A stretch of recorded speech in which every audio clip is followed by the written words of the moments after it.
Assalamualaikum warahmatullahi wabarakatuh. Alhamdulillahi rabbil alamin. Wassalatu wassalamu ala asyrafil anbiya'i wal mursalin wa ala alihi wa ashabihi ajma'in.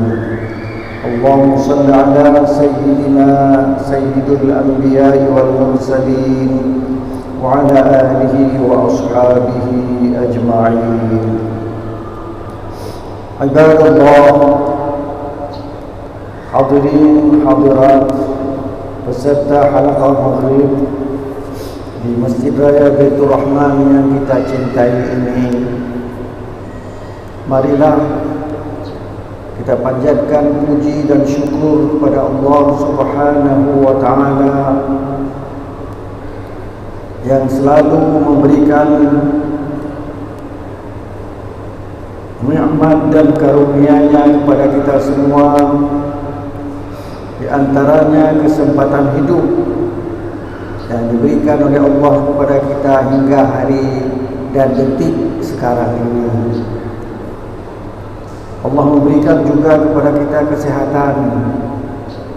Kesehatan itu baru tahu berapa harganya di saat kita bandingkan dengan saudara-saudara kita yang ditimpa oleh berbagai penyakit. Hadirin yang berbahagia, nikmat Allah kepada kita adalah kemerdekaan. Merdeka tanpa dijajah oleh bangsa lain. Bangsa Indonesia pernah dijajah oleh orang Belanda. Hasil dari negara kita dikeruk dan diambil oleh Belanda untuk kemakmuran negeri Belanda. Sesudah itu datang Jepang menjajah kita. Penjajahan Jepang itu lebih berat lagi, membuat orang-orang kita kelaparan. Sekarang penjajahan bukan model lama, ada model baru, di mana sebuah pemerintahan tunduk kepada pemerintahan yang lain. Kita butuh bantuan orang lain. Kita diberi kesempatan untuk belajar puluhan tahun, sejak tahun 1945 sampai tahun 2023 ini. Tetapi perusahaan-perusahaan kita rugi terus. Janganlah kita salahkan orang lain. Kesalahan itu berada di pihak kita. Walaupun ada yang mengatakan itu penjajahan model baru. Hasil bumi kita nikmati, kita bayar lagi hasil itu. Hasilnya diambil oleh sebagian orang, kemudian dibagi kepada kita seolah-olah itu hadiah dari orang tersebut, padahal harta kita diambil kemudian dibagi lagi. Ya, itulah bodohnya kita sekarang ini.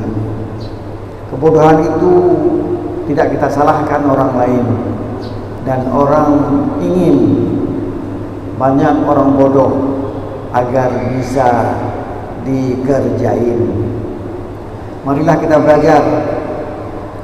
Ayat Al-Quran yang pertama turun, Iqra, baca. Bukan membaca yang tertulis saja. Kita wajib membaca yang tidak tertulis, sehingga kita tidak bisa diatur oleh umat-umat yang lain. Ini harapan.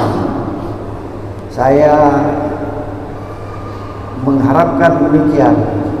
Tapi harapan saya ini tidak bisa terwujud kalau anak-anak kita tidak belajar dengan baik. Dan sekarang kita lihat di YouTube, entah dibuat, saya tidak tahu. Kenapa?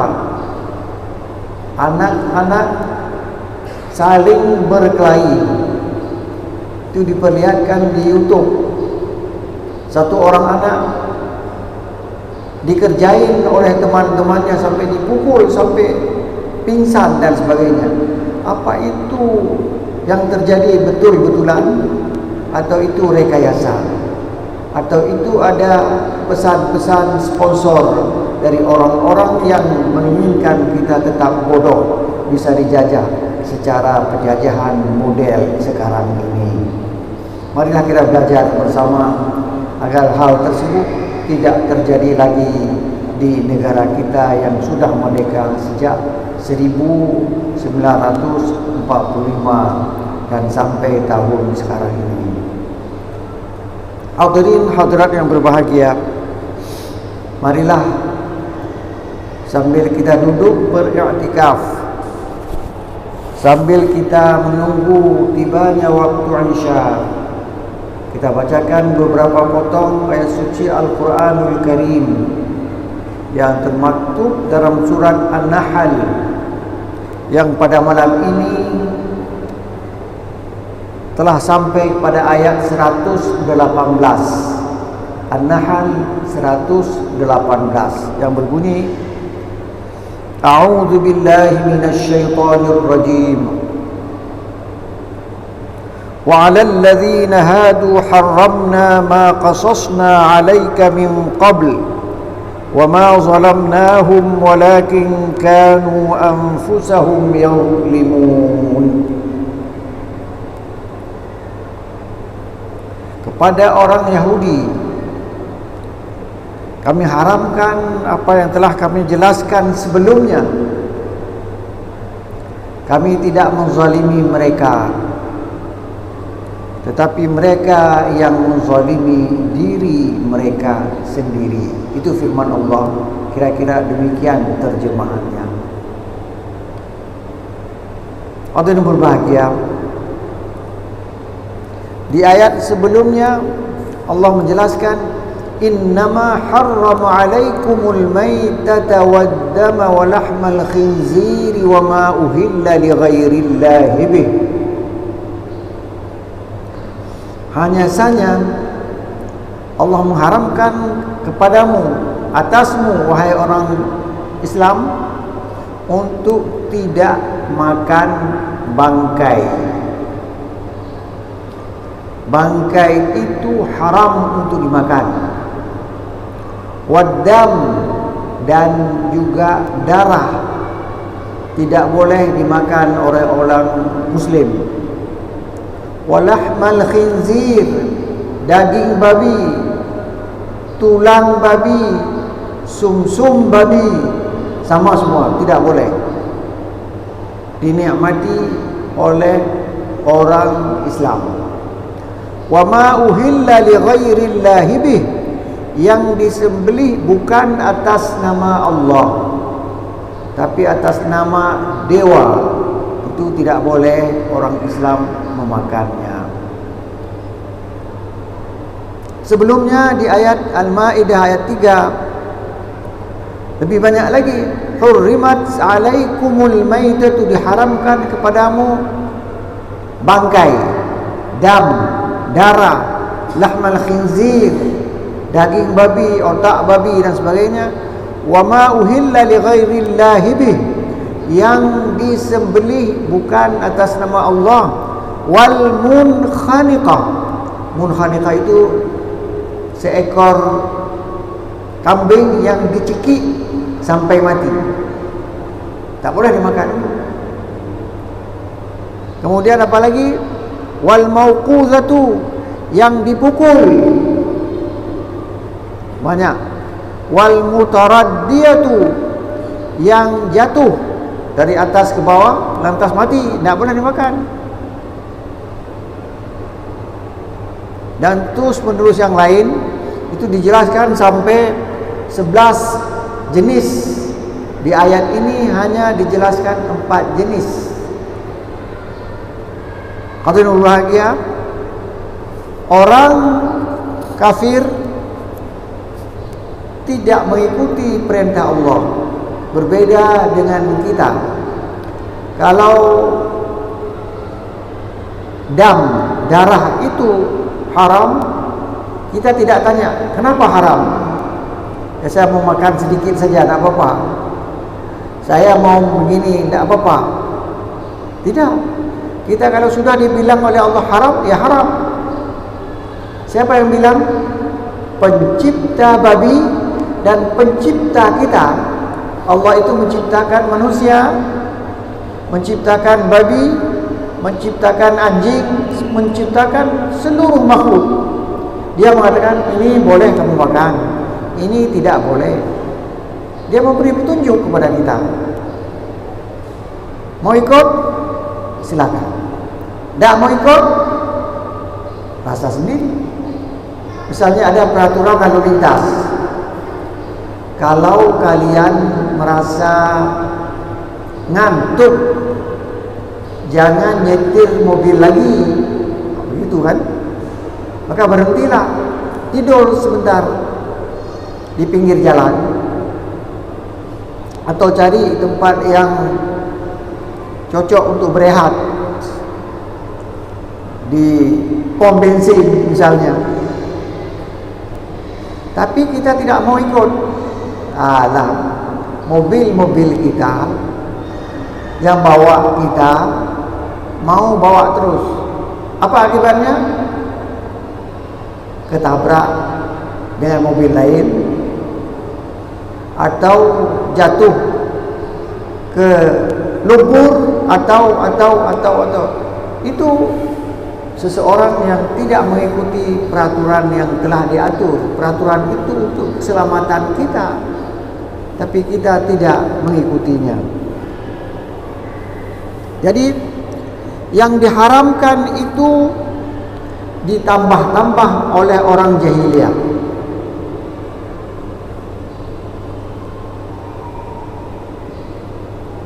Contohnya dalam ayat 103 surat Al-Maidah, mereka menambah yang haram menurut selera mereka. Apa contohnya?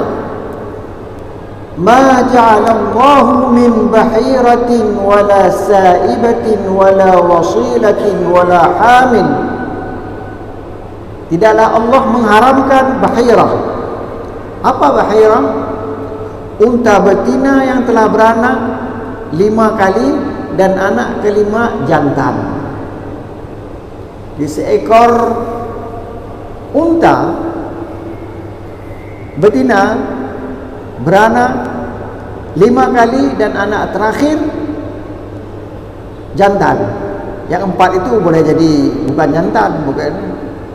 Mereka mengatakan tidak boleh disembelih, air susunya tidak boleh diminum. Siapa yang bilang? Mereka. Allah tidak melarang, mereka tambah lagi. Ada sementara orang mengurangi, ada orang yang menambah. Kita tidak menambah dan tidak mengurangi. Itulah orang Islam. Kalau ini haram, ya haram. Ini halal, ya halal. Ada juga binatang yang halal untuk laki-laki saja, untuk perempuan haram. Itu mereka mungkin bikin peraturan sendiri. Dalam Islam tidak. Makanan tidak ada yang halal untuk laki-laki, haram untuk perempuan, atau haram untuk perempuan, halal untuk laki-laki. Tidak. Sama-sama. Perempuan dan laki-laki sama-sama makhluk Allah. Allah mengatakan itu halal, ya halal. Allah mengatakan itu haram, ya haram. Ada yang menambah, ada yang mengurangi. Apa contoh mengurangi? Saya kalau daging babi nak makan kena lahmul khinzir, daging babi. Tapi kalau perut babi, itu saya makan kerana tak dilarang oleh Allah. Dalam itu cari-cari alasan untuk membuat yang haram itu halal adanya. Saya begini, saya begitu. kita tidak perlu kita atur. Allah sudah mengatur melalui baginda Rasulullah sallallahu alaihi wasallam. Kita sekarang mengikuti saja. Begitulah. Wasaibah, saibah unta betina yang dibiarkan pergi kemana saja lantaran nazar. Seekor unta dinazar. Kalau begini, kalau begitu, itu unta nazar. Lantas tidak boleh diikat, tidak boleh, biar dia pergi kemana saja. Peraturan dibuat semaunya. Wasilah, domba yang melahirkan anak kembar, anak yang jantan memakan wasilah, tidak boleh disembelih. Begitulah. Jadi anak yang jantan itu tidak boleh disembelih. Siapa bilang? Mereka bilang. Kemudian alham, unta jantan yang telah membuntingkan unta yang lain 10 ekor. Begitu loh. Atau 10 kali. Itu tidak boleh dimakan, tidak boleh diganggu gugat, dibiarkan begitu saja, seperti dia sudah menjadi binatang yang keramat. Begitulah keadaan orang-orang kafir dahulu. Kita tidak. Kita pengikut Nabi Muhammad sallallahu alaihi wasallam. Apa dikatakan oleh Allah, itulah yang kita ikut. Seperti rakaat salat. Salat subuh 2 rakaat, salat zuhur 4 rakaat, tidak boleh kita tukar-tukar. Saya hari ini mau tukar. Saya mau salat subuh 4 rakaat, salat zuhur 2 rakaat. Alasan macam-macam kita cari. Tidak boleh. Yang mengaturnya Allah Subhanahu wa ta'ala. Hadirin berbahagia, inilah beberapa ketentuan yang telah saya bacakan tadi. Maka kita mengikuti ketentuan tersebut agar kita tetap menjadi umat yang mukmin, beriman kepada Allah Subhanahu wa ta'ala. Kita sambung. Wala taqulu lima tasifu alsinatukumul kadhiba hadha halalun wa hadha haram. Janganlah kamu mengatakan sesuai dengan keinginan lidahmu yang penuh dusta. Apa yang dikatakan? Hadha halal, ini halal. Hadha haram, ini haram. Padahal itu penipuan saja. Sehingga Allah menghukum orang-orang yang mengharapkan yang halal, menghalalkan yang haram dengan adat haram karena kemungkaran. Ini contoh bagi umat Yahudi. Contohnya apa? Sesudah kita baca dulu. Wala taqulu lima tasifu alsinatukumul kadhiba hadha halalun wa hadha haram. Janganlah kamu mengatakan sesuai dengan ucapan lidahmu yang penuh dengan penipuan. Hadza halal, ini halal. Wa hadza haram, ini haram. Seperti yang saya katakan tadi, bahirah, apalagi saibah, apalagi wasilah, apalagi ham. Itu bentuk-bentuk dari binatang di zaman jahiliyah yang diharamkan, dihalalkan oleh orang jahiliyah semaunya. Litaftaru 'ala Allahil kadhib. Engkau membuat dusta atas nama Allah. Penceramah tidak boleh menambah yang haram. Yang haram adalah 10, kita tambah jadi 20, kita tambah jadi 100, karena dia penceramah, karena dia begini. Tidak boleh, tidak boleh. Innal ladzina yaftaruna 'ala Allahil kadhiba la yuflihun.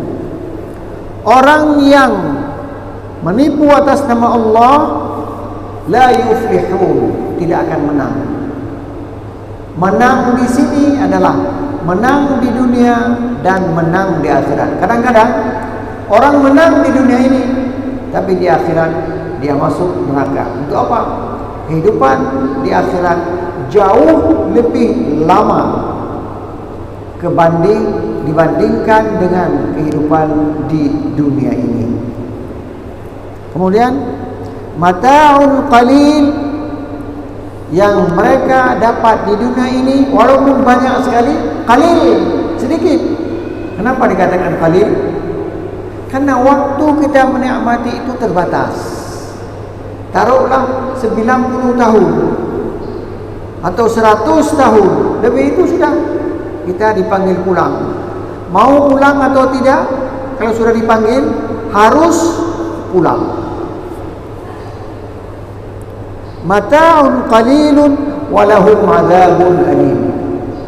Yang dirasakan itu pendek waktunya, kesenangan itu pendek waktunya, kemudian azab itu sangat pedih, lama waktunya. Itulah sebabnya jangan kamu tambah-tambah yang halal, jangan kamu tambah-tambah yang haram. Tidak boleh.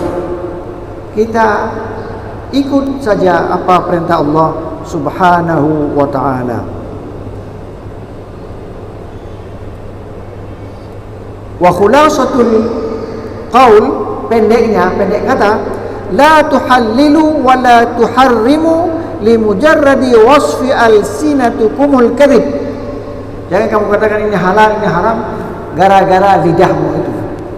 Lidah ini tidak bertulang. Hari ini bilang begini, besok bilang yang lain lagi.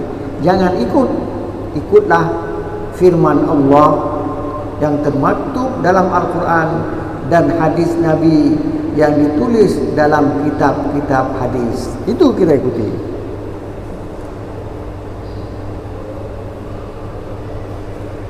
Wa ijmalu dzalik, kesimpulan lagi, la tusammu ma lam ya'tikum hilluhu wala hurmatuhu 'anillah. Jangan kamu katakan ini halal, ini haram kalau tidak datang dari Allah Subhanahu wa ta'ala. Saya beri contoh berapa kali, seperti kita membeli sepeda motor Honda. Itu ada aturan pakainya. Harus ganti oli, harus itu. Saya tidak mau ganti oli, saya mau kasih air putih saja, boleh? Mati Hondanya, enggak hidup. Begitulah kita, kalau kita tidak mengikuti, kita juga dianggap sudah mati sebelum mati. Lianna madaral hilli wal hurmati alaihi, itu tanggung jawab Allah Subhanahu wa ta'ala. Laisa illa li hikmatin minallahi Subhanahu wa ta'ala. Itu semuanya ada hikmah. Kenapa ini dihalalkan, kenapa itu diharamkan, punya hikmah semua. Hanya kita tidak sanggup mencari hikmah tersebut. Sudah sambung?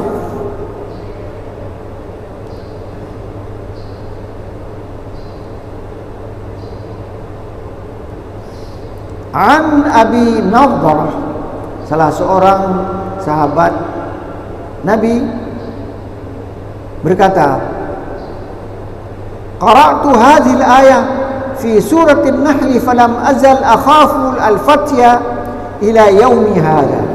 Ketika aku membaca ayat ini, aku tidak berani memberi fatwa. Ini haram, ini halal, ini tidak berani. Takut lidah saya ini penuh dengan kebohongan. Ilmu saya ini tidak sampai apa yang diinginkan oleh Allah Subhanahu wa ta'ala.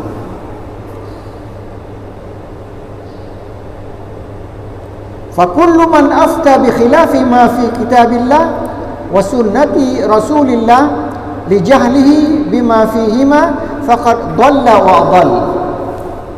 Siapa yang memberi fatwa tidak sesuai dengan firman Allah, tidak sesuai dengan sabda baginda Rasulullah SAW, dia itu sudah sesat dan menyesatkan orang lain. Hati-hati, kalau dia sesat, dia mendapat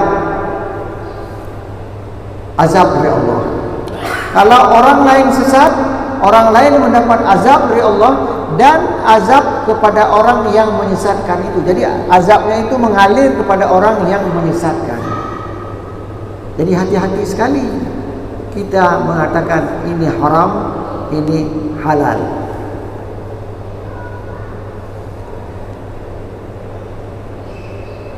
Akhrajat at-Tabarani an Ibnu Mas'ud qala asa rajulun yaqulu, boleh jadi ada seorang berkata, innallaha amara bikadza aw naha an kadza, tanpa mengetahui langsung yang mengatakan ini Allah mengharamkan, ini Allah menghalalkan.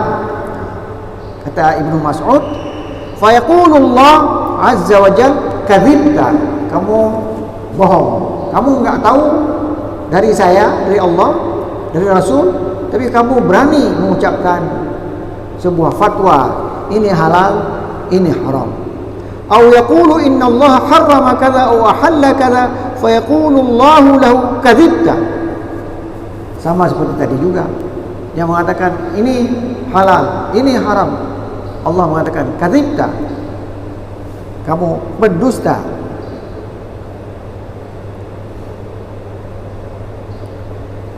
Jadi ayat tadi mengatakan innal ladzina yaftaruna 'alallahil kadziba la yuflihun. Orang yang berdusta atas nama Allah, dia tidak akan sukses hidupnya di dunia dan tidak sukses di akhirat kelak. Ai fid dunya wala fil akhirah. Amma fid dunya fa mata'un qalil wa amma fil akhirah falahum 'adzabun alim. Kalau di dunia hartanya itu kalaupun banyak, tapi waktu dia menikmatinya itu terbatas. Numatti'uhum qalilan, kami beri nikmat kepada mereka sedikit, sedikit bendanya dan sedikit waktunya. Summa nattarruhum ila azabin ghalil, kemudian kami dorong mereka kepada azab yang pedih. Kapan? Di akhirat kelak. Itu surat Luqman ayat 24. Waqala Ibnu Arabi, salah seorang ulama mengatakan, kariha Malik wa qaumun an yaqula al-mufti hadza halalun wa hadza haramun.